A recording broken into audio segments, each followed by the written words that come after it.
नमस्कार दोस्तों, स्वागत है आपका रात का खौफ में। यहाँ हम आपके लिए लाते हैं ऐसी रहस्यमयी और डरावनी कहानियाँ जो सुनते सुनते आपको आखिर तक बांधे रखती हैं। तो हेडफोन लगा लीजिए और बिना किसी देर के शुरू करते हैं आज की रहस्यमयी और डरावनी कहानी।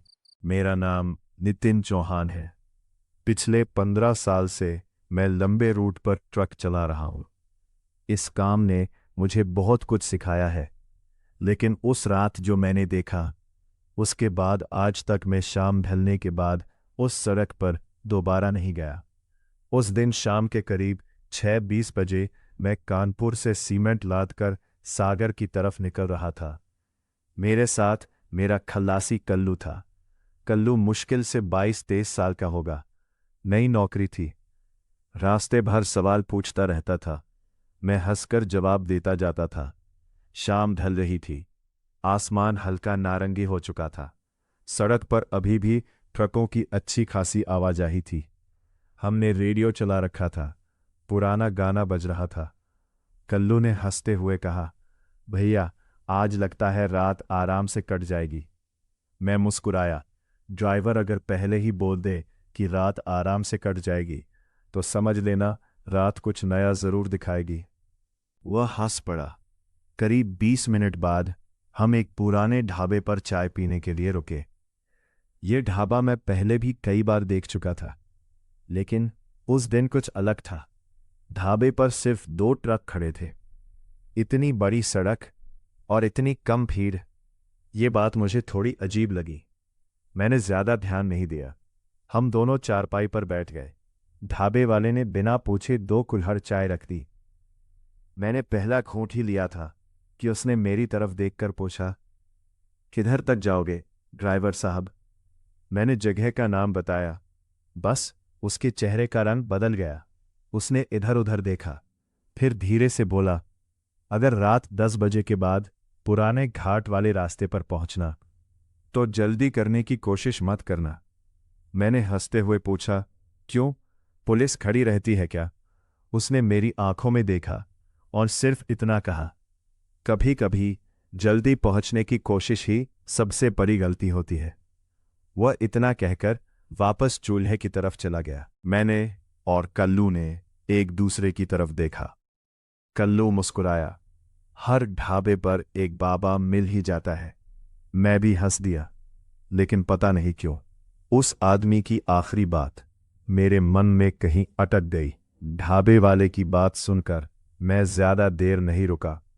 उस समय मुझे लगा था कि वो बस पुराने ड्राइवरों की तरह कोई अंधविश्वास सुना रहा है, लेकिन उस रात मुझे समझ आने वाला था कि कुछ रास्ते बदनाम यूं ही नहीं होते। मैंने ट्रक स्टार्ट किया। इंजन की भारी आवाज फिर से हाईवे पर गूंजने लगी। कल्लू ने सीट पर बैठते हुए हंसकर कहा, भैया, अगर हर ढाबे वाले की बात मानने लगे तो ट्रक चलाना छोड़ना पड़ेगा। मैं भी हल्का सा हंसा। बात मानने की नहीं, याद रखने की होती है। शाम अब पूरी तरह ढल चुकी थी। आसमान का आखिरी नारंगी रंग भी गायब हो गया। हेडलाइटें अब सड़क को चीरती हुई आगे बढ़ रही थीं। करीब 1.5 घंटा बिना किसी परेशानी के निकल गया। सामने कभी कोई बस निकल जाती, कभी कोई ट्रक। सब कुछ बिल्कुल सामान्य था। मैंने घड़ी देखी। रात के 9:48 बजे। कल्लू ने बोतल से पानी पिया और कहा, बस भैया, आधा घंटा और फिर वही पुराना घाट वाला इलाका आ जाएगा। मैंने सिर्फ हूं कहा। उसी समय बहुत दूर हेडलाइट की रोशनी में एक ट्रक दिखाई दिया। वो हमारी ही लेन में था। बहुत धीरे चल रहा था। मैंने अंदाजा लगाया, लगभग 25 से 30 की स्पीड। मैंने कहा, लगता है ओवरलोड है। धीरे धीरे हम उसके पास पहुंचने लगे। अब उसकी पिछली बॉडी साफ दिखाई देने लगी। पुराना नीला रंग, जगह जगह जंग, और पीछे बड़े अक्षरों में धूल से ढका हुआ लिखा था, मां का आशीर्वाद। कल्लू बोला, भैया, हॉर्न दे दो, निकल लेते हैं। मैंने लंबा हॉर्न बजाया, लेकिन उस ट्रक में कोई हरकत नहीं हुई। ना इंडिकेटर, ना साइड। वो उसी स्पीड से चलता रहा। मैंने फिर हॉर्न दिया। इस बार भी कुछ नहीं। मैंने धीमे से कहा, अजीब आदमी है, इतना लंबा हॉर्न सुनकर भी साइड नहीं दे रहा। मैंने अभी तक एक बात पर ध्यान ही नहीं दिया था। उस ट्रक की पीछे की दोनों लाल लाइटें बंद थीं। फिर भी वो बिल्कुल सीधी लाइन में बिना डगमगाए सड़क पर आगे बढ़ रहा था। मैंने तीसरी बार हॉर्न दिया, इस बार थोड़ा लंबा। सामने वाला ट्रक फिर भी उसी स्पीड से चलता रहा। अब मुझे गुस्सा आने लगा। मैंने हल्का सा ट्रक दाईं तरफ निकालने की कोशिश की, लेकिन सामने से एक बस आ गई। मुझे वापस अपनी लेन में आना पड़ा। कल्लू खिड़की से झांक कर बोला, भैया, लगता है बूढ़ा ड्राइवर होगा, सुनाई नहीं देता होगा। मैंने जवाब नहीं दिया। मेरी नज़र अब उसके ट्रक पर थी। कुछ सेकंड बाद उस ट्रक ने बिना किसी वजह के अपनी स्पीड और कम कर दी। अब वो मुश्किल से 20 किलोमीटर प्रति घंटा चल रहा था। मैंने ब्रेक दबाए। हमारे पीछे भी एक कंटेनर ट्रक आ गया। उसने भी हमें हॉर्न देना शुरू कर दिया। अब तीनों ट्रक एक लाइन में थे। सबसे आगे वही पुराना नीला ट्रक, उसके पीछे मेरा ट्रक और सबसे पीछे कंटेनर। मैंने शीशे में देखा, पीछे वाला ड्राइवर बार बार हेडलाइट डिपर मार रहा था, जैसे कह रहा हो, निकालो इसे। मैंने हाथ बाहर निकालकर इशारा किया, साइड नहीं दे रहा। पीछे वाले ने समझ लिया, उसने हॉर्न देना बंद कर दिया। करीब 2 मिनट बाद सड़क थोड़ी चौड़ी हुई। मैंने सोचा, बस अब निकल ही जाता हूं। मैंने एक्सीलरेटर दबाया। ट्रक धीरे धीरे दाईं तरफ बढ़ने लगा। इतने में कल्लू अचानक चुप हो गया। मैंने उसकी तरफ देखा। वह सामने वाले ट्रक की नंबर प्लेट को घूर रहा था। धीरे से बोला, भैया, एक बात पूछूं? मैंने कहा, पूछ। वह बोला, इतनी धूल लगी है, लेकिन नंबर प्लेट पर एक भी धूल का दाग नहीं है। मैंने ध्यान से देखा। सचमुच पूरा ट्रक धूल और मिट्टी से ढका था, लेकिन नंबर प्लेट बिल्कुल साफ थी, जैसे अभी अभी किसी ने कपड़े से पोंछी हो। मैं कुछ सोच ही रहा था कि उसी समय सामने वाले ट्रक की नंबर प्लेट पर लगी सफेद रोशनी एक बार झपकी, फिर बंद हो गई। पूरा ट्रक अंधेरे में समा गया और अगले ही पल वो फिर पहले जैसा दिखाई देने लगा। मैंने अनायास ब्रेक पर पैर हल्का सा दबा दिया। अब पहली बार मुझे गुस्सा नहीं, शक होने लगा था। मैंने गहरी सांस ली। अब तक मैं 3 बातें देख चुका था। ट्रक साइड नहीं दे रहा था, पीछे वाला ड्राइवर भी परेशान था, नंबर प्लेट अजीब तरह से साफ थी। मैंने खुद से कहा, बहुत हुआ, अब इसे निकालना ही पड़ेगा। सड़क सामने करीब आधा किलोमीटर तक सीधी दिखाई दे रही थी। दूर दूर तक कोई गाड़ी नहीं थी। मैंने इंडिकेटर दिया और एक्सेलरेटर पूरा दबा दिया। इंजन गरजा। सीमेंट से भरा ट्रक धीरे धीरे स्पीड पकड़ने लगा। कल्लू ने सीट पकड़ ली। भैया, निकल जाएगा? मैंने कहा, बस 5 सेकंड।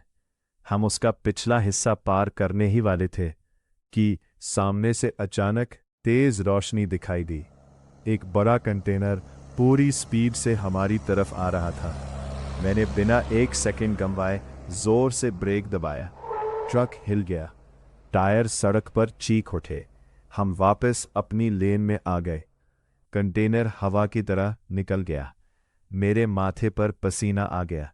कल्लू ने गुस्से में कहा, भैया, थोड़ा और होता तो गए थे। मैंने कोई जवाब नहीं दिया। मेरी नज़र फिर उसी पुराने ट्रक पर थी। अब मुझे उम्मीद थी कि शायद उसने भी यह सब देखा होगा, शायद अब वो साइड दे देगा, लेकिन उसने जैसे कुछ हुआ ही नहीं, उसी रफ्तार से चलता रहा।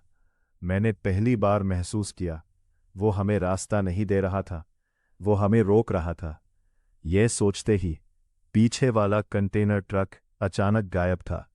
मैंने शीशे में देखा, खाली सड़क, ना कंटेनर, ना उसकी हेडलाइट।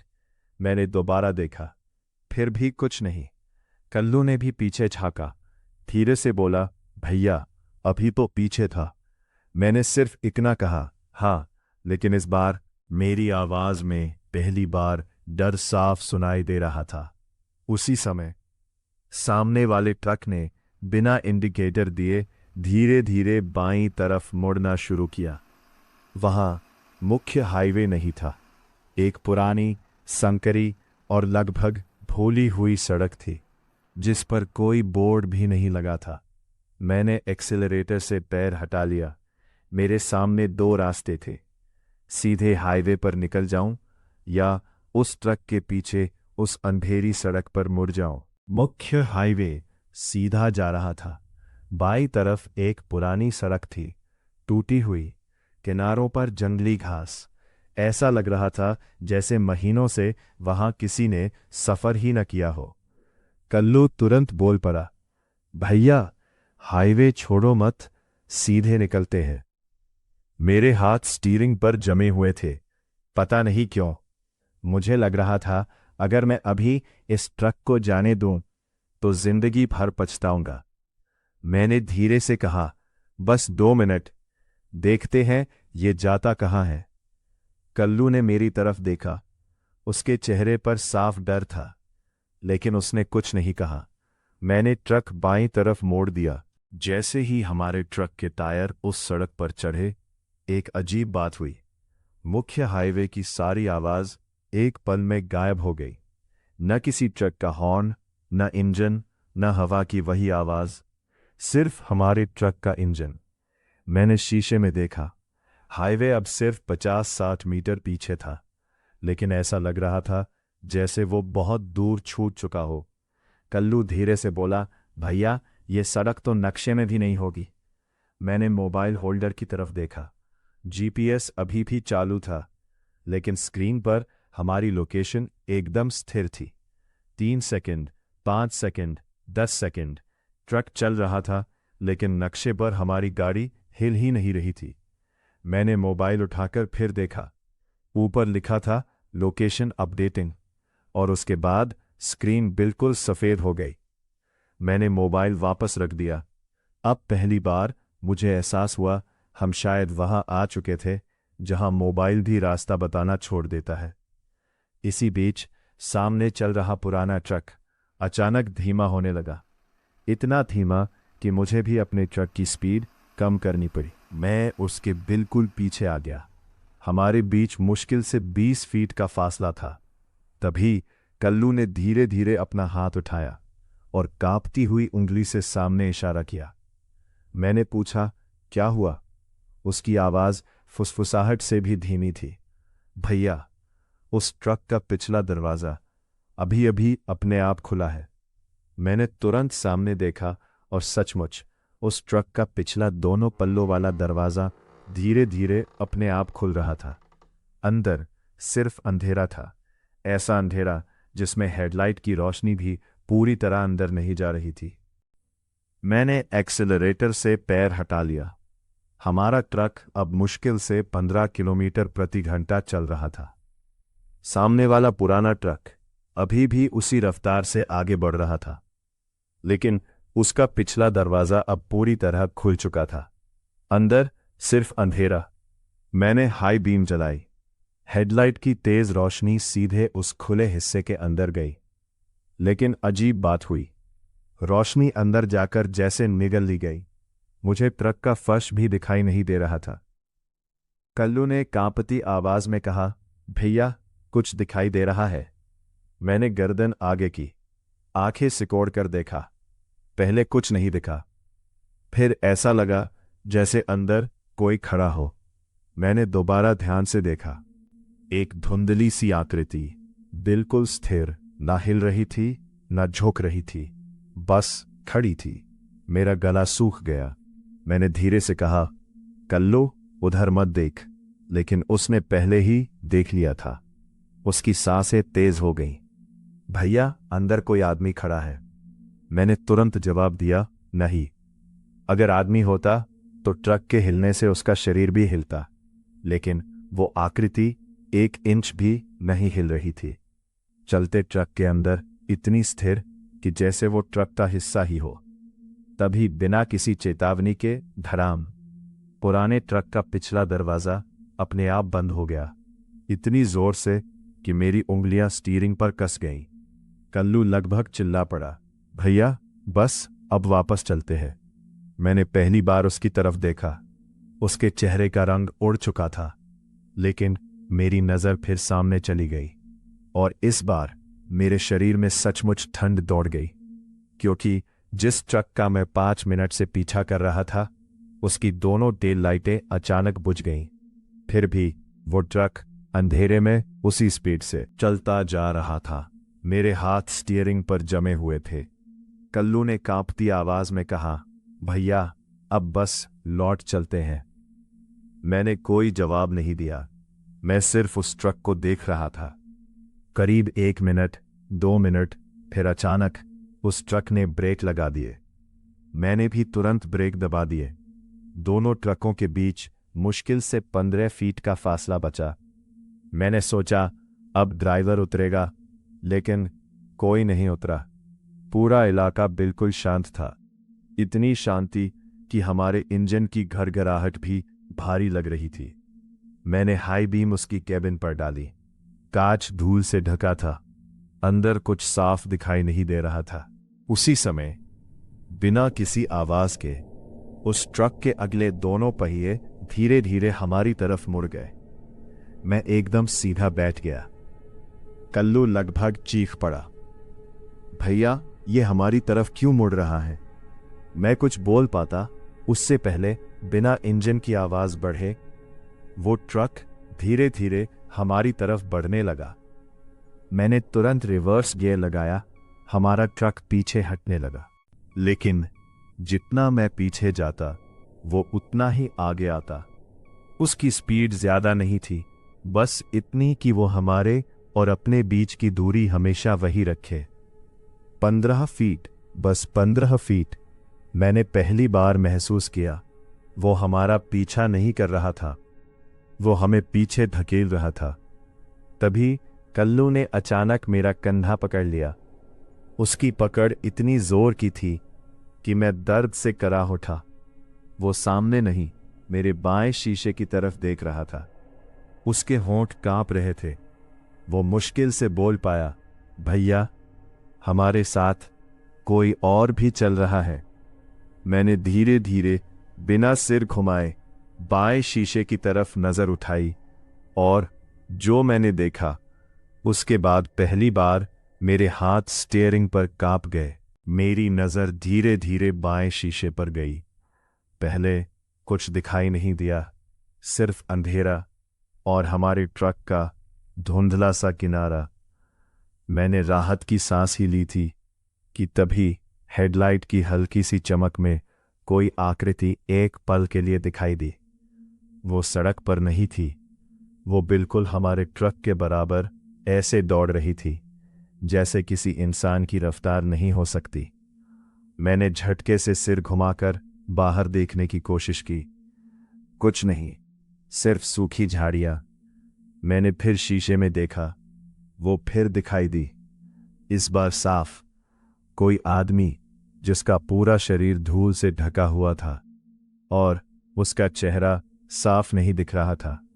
सबसे डरावनी बात, वो हमारे ट्रक की स्पीड के बराबर दौड़ रहा था। मैं उस समय करीब 25 किलोमीटर प्रति घंटा की रफ्तार से रिवर्स में ट्रक पीछे कर रहा था। कोई इंसान इतनी देर तक इतनी बराबरी से दौड़ ही नहीं सकता। कल्लू अब कांप रहा था। भैया मत देखो उसको, मत देखो। मैंने पहली बार उसकी बात मानी, नजर शीशे से हटाई, लेकिन तभी धप, जैसे किसी ने हमारे ट्रक की बॉडी पर हथेली मारी हो। मैंने फिर देखा, कुछ नहीं। दूसरी तरफ धप, फिर पीछे धप। ऐसा लग रहा था जैसे कोई हमारे ट्रक के चारों ओर दौड़ते हुए हर तरफ हाथ मार रहा हो, लेकिन दिखाई सिर्फ एक बार वही आकृति दे रही थी। मैंने अचानक एक्सेलरेटर पूरा दबा दिया।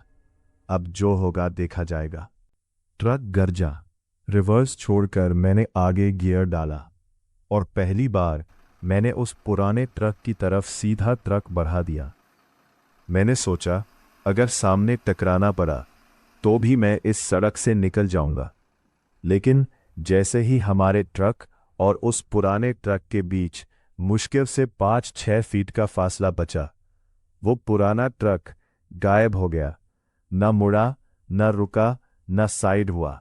बस जिस जगह वो था वहां अब सिर्फ खाली सड़क थी। मैंने जोर से ब्रेक मारे। ट्रक रुक गया। मैं और कल्लू दोनों एक दूसरे को देखने लगे, क्योंकि जिस ट्रक का हम पिछले आधे घंटे से पीछा कर रहे थे वो एक पल में हमारी आंखों के सामने हवा हो चुका था। मैं लगभग 1 मिनट तक वहीं रुका रहा। मेरी सांसें अभी भी तेज चल रही थी। मैंने सामने देखा, खाली सड़क। पीछे देखा, खाली सड़क। पुराने ट्रक का कोई निशान नहीं। कल्लू ने धीरे से कहा, भैया वापस हाईवे चलते हैं। मैंने सिर हिलाया। हाँ, अब बस निकलते हैं। मैंने ट्रक आगे बढ़ाया। करीब 200 मीटर ही चला होगा कि हेडलाइट की रोशनी में कुछ सड़क के बीच पड़ा दिखाई दिया। पहले मुझे लगा कोई बोरी होगी, लेकिन जैसे जैसे ट्रक पास पहुंचा मेरी सांस रुक गई। वो एक आदमी था। वो सड़क के बीचों बीच औंधे मुंह पड़ा था, एक हाथ फैला हुआ, दूसरा शरीर के नीचे दबा हुआ। मैंने तुरंत ब्रेक लगा दिए। कल्लू घबरा गया। भैया मत उतरना। मैंने ध्यान से देखा। आदमी बिल्कुल हिल नहीं रहा था। अगर सच में कोई घायल था तो उसे छोड़कर जाना भी गलत था। मैंने टॉर्च उठाई, दरवाज़ा खोला।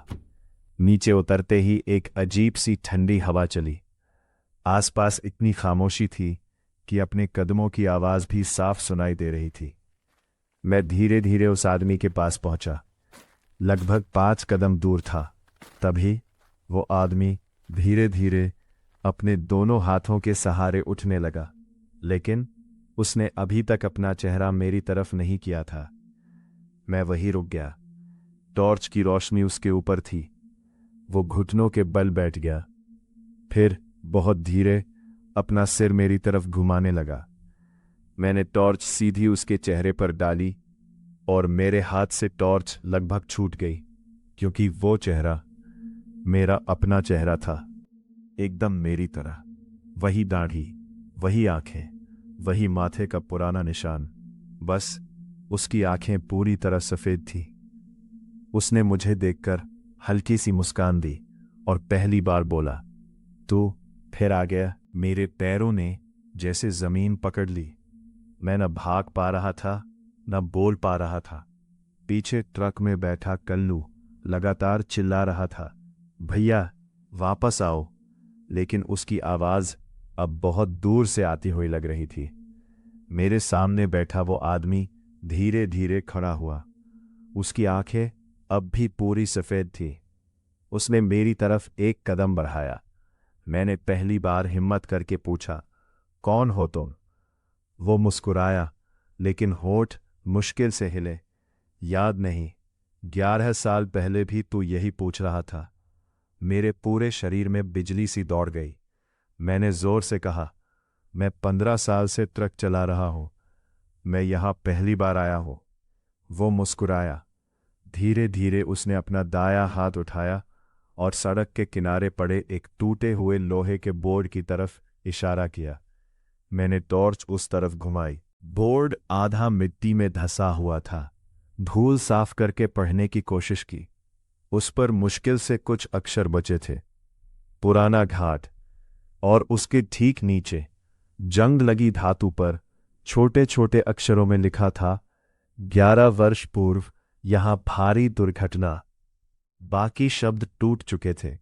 मैंने फिर उस आदमी की तरफ देखा, लेकिन वो अब वहां नहीं था। खाली सड़क, सिर्फ मेरी अपनी सांसों की आवाज। उसी समय ट्रक का हॉर्न अपने आप बज उठा। मैं घबराकर पलटा। कल्लू ट्रक के अंदर से मुझे हाथ हिलाकर बुला रहा था। उसका चेहरा डर से सफेद पड़ चुका था। मैं भागकर ट्रक तक पहुंचा। दरवाज़ा खोलते ही वो लगभग चीख पड़ा, भैया अभी अभी कोई आदमी आपकी सीट पर बैठा था। मेरे कदम वहीं रुक गए। मैंने धीरे धीरे ड्राइवर की सीट की तरफ देखा। सीट खाली थी, लेकिन स्टीयरिंग पर ताज़ी मिट्टी से बना हुआ एक पूरा हथेली का निशान साफ दिखाई दे रहा था, और वो निशान धीरे धीरे मेरी आंखों के सामने अपने आप गायब होने लगा। मैंने तुरंत ड्राइवर की सीट पर बैठकर दरवाज़ा बंद कर दिया। मेरे हाथ अब भी कांप रहे थे। कल्लू लगातार मेरी तरफ देख रहा था। भैया, मैं झूठ नहीं बोल रहा। अभी अभी कोई आपकी सीट पर बैठा था। मैंने उसकी बात बीच में ही रोक दी। चल, पहले यहां से निकलते हैं। मैंने चाबी घुमाई। इंजन 1 बार, 2 बार, 3 बार घूमा, लेकिन स्टार्ट नहीं हुआ। मेरे माथे पर पसीना आ गया। चौथी बार इंजन गरजा और ट्रक स्टार्ट हो गया। मैंने राहत की सांस ली, लेकिन उसी समय रेडियो अपने आप चालू हो गया, जबकि मैंने उसे पहले ही बंद कर दिया था। पहले सिर्फ खर्रर खर्रर की आवाज आई, फिर एक टूटी हुई आवाज सुनाई दी। गाड़ी नंबर यूपी 78। आवाज फिर कट गई। मैं और कल्लू दोनों एक दूसरे को देखने लगे, क्योंकि यूपी 78 मेरे ट्रक का नंबर था। रेडियो फिर बोला, चालक नितिन। बस इतना सुनते ही रेडियो बंद हो गया। कल्लू की आवाज कांप रही थी। भैया, आपका नाम। मैंने तुरंत रेडियो बंद किया, लेकिन वो पहले से ही बंद था। कुछ सेकंड तक हम दोनों चुप रहे। फिर मैंने फैसला किया, जो भी है, अब सच जानना पड़ेगा। मैं ट्रक से उतरा। सड़क किनारे वही टूटा हुआ बोर्ड पड़ा था। उसके पीछे झाड़ियों में कुछ सफ़ेद दिखाई दिया। मैं टॉर्च लेकर उधर गया। झाड़ियों को हटाया तो वहां एक पुराना पत्थर लगा था। उस पर जंग लगी धातु की एक प्लेट थी। मैंने मिट्टी साफ की। धीरे धीरे शब्द दिखाई देने लगे। दिनांक 11 वर्ष पूर्व। यहां सीमेंट से भरा एक ट्रक गहरी खाई में गिरा। नीचे लिखा था, चालक और खलासी की मौके पर मृत्यु। उससे नीचे 2 नाम लिखे थे। पहला नाम मिट चुका था, लेकिन दूसरा नाम साफ पढ़ा जा रहा था, खलासी कल्लू। मैं वहीं जम गया। मेरे हाथ से टॉर्च गिर गई। धीरे धीरे मैंने अपने साथ खड़े कल्लू की तरफ देखा। वो भी उस पत्थर को देख रहा था। उसका चेहरा एकदम सफेद पड़ चुका था। वो बुदबुदाया, भैया, मेरा नाम भी कल्लू ही है। और उसी पल हम दोनों के पीछे किसी भारी ट्रक के इंजन की आवाज गूंजी, लेकिन सड़क पर कोई ट्रक दिखाई नहीं दे रहा था। मैंने टॉर्च उठाई। कल्लू मेरे बिल्कुल पास आ गया। अब उसकी आवाज पहले जैसी नहीं थी। उसमें डर के साथ एक अजीब सी बेचैनी थी। भैया, यहां से चलते हैं, अभी। मैंने सिर हिलाया। हम दोनों ट्रक की तरफ बढ़े, लेकिन जैसे ही मैं ड्राइवर वाले दरवाजे तक पहुंचा, मेरे कदम अपने आप रुक गए। ड्राइवर की सीट पर कोई बैठा था। मैंने आंखें मली, फिर देखा, सीट खाली। मैंने राहत की सांस ली। शायद डर की वजह से भ्रम हुआ था। मैंने दरवाज़ा खोला, सीट पर बैठा, चाबी घुमाई। इंजन तुरंत स्टार्ट हो गया, इस बार बिना किसी परेशानी के। मैंने तुरंत ट्रक घुमाया। अब सिर्फ एक ही बात दिमाग में थी, मुख्य हाईवे पर पहुंचना है। हम उसी सड़क से वापस मुड़ गए। करीब 5 मिनट तक लगातार चलते रहे। मैं बार बार सोच रहा था, अब हाईवे आ जाना चाहिए, लेकिन सामने वही मोड़, वही सूखा पेड़, वही टूटा हुआ बिजली का खंभा। मैंने ब्रेक मार दिए। कल्लू में बाहर देखा और उसकी सांस अटक गई। भैया, हम फिर वहीं आ गए। मैंने सामने देखा, सड़क के किनारे वही टूटा हुआ बोर्ड, वही पत्थर, वही जगह जहां अभी कुछ देर पहले हम खड़े थे। मेरे शरीर में सिहरन दौड़ गई।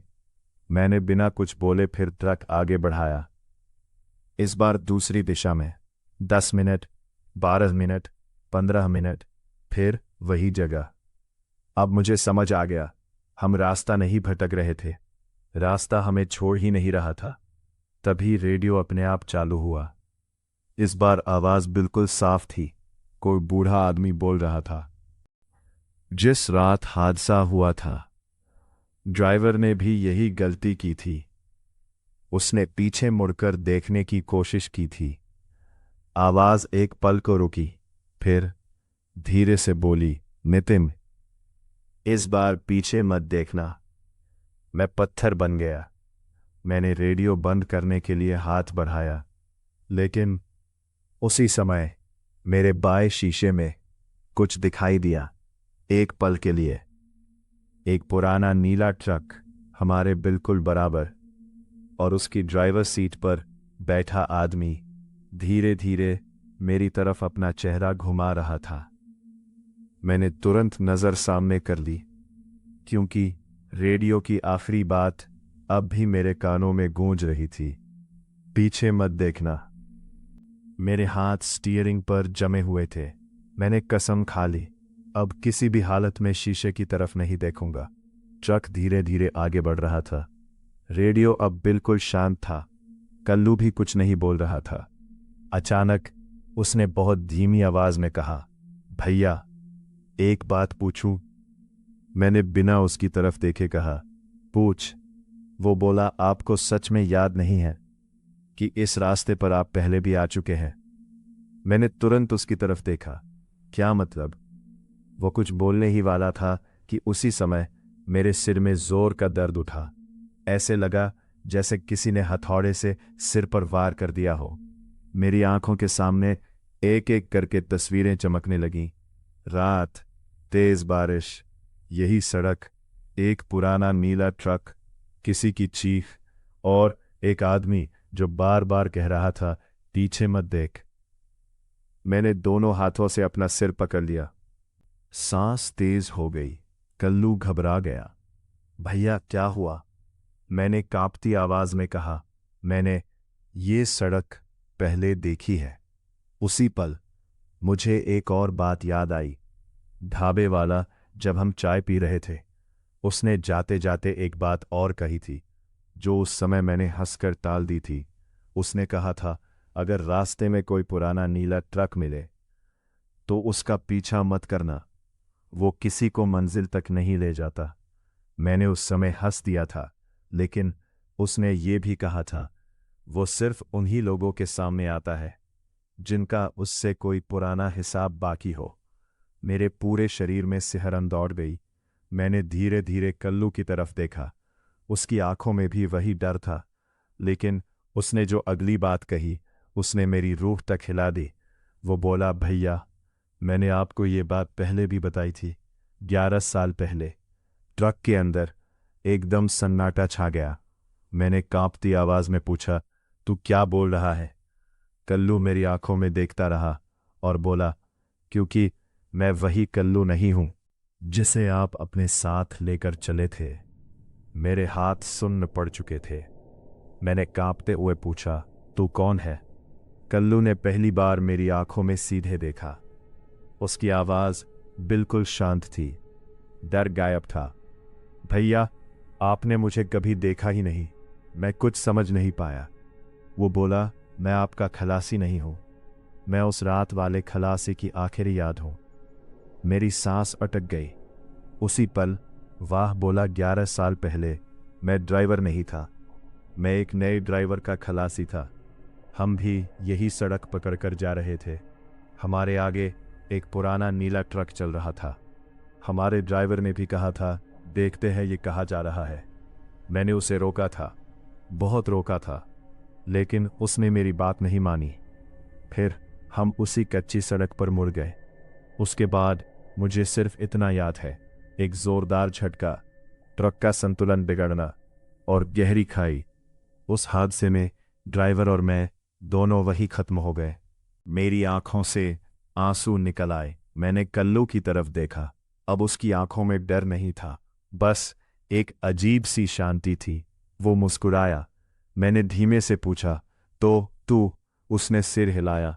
मैं आपको बचाने नहीं आया था, मैं आपको वही गलती दोबारा करने से रोकने आया था। मेरे पूरे शरीर में सिहरन दौड़ गई। तभी ट्रक के बाहर फिर वही इंजन गूंजा। इस बार मैंने शीशे में नहीं देखा, मैंने सिर्फ आंखें बंद कीं और पहली बार धीरे से कहा, मैं तेरे पीछे नहीं आऊंगा। इंजन की आवाज धीरे धीरे दूर होती चली गई। फिर पूरी खामोशी। मैंने आंखें खोली।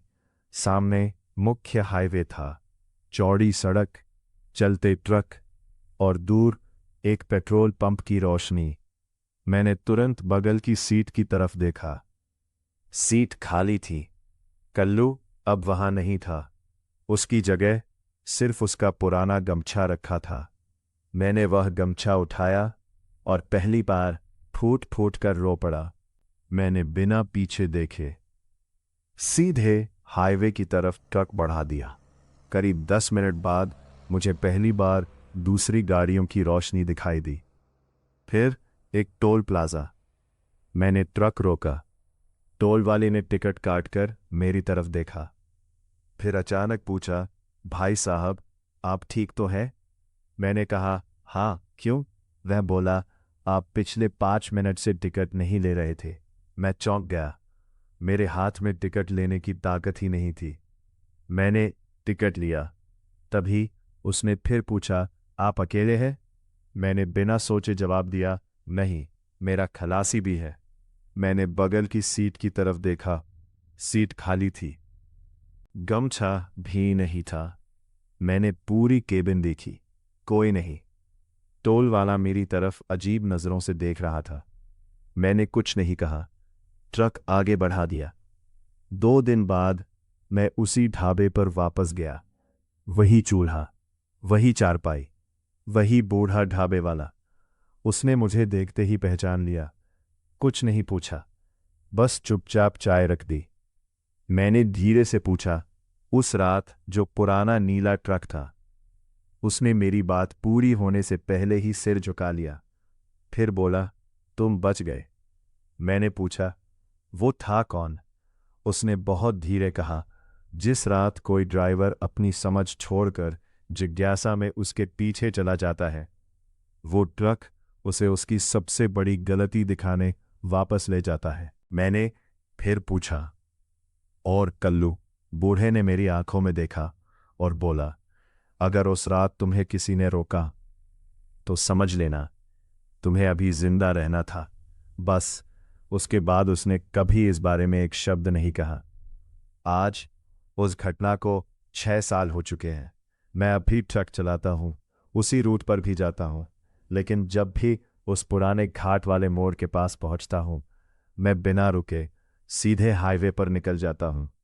और हर बार रियर व्यू मिरर में देखने का मन होने के बावजूद मैं एक बात याद रखता हूं, कुछ रास्ते मंजिल तक पहुंचाने के लिए नहीं होते।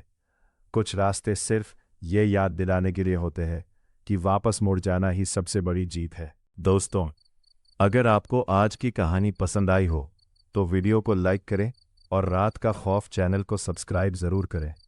मैं फिर मिलूंगा एक नई रहस्यमयी और डरावनी कहानी के साथ।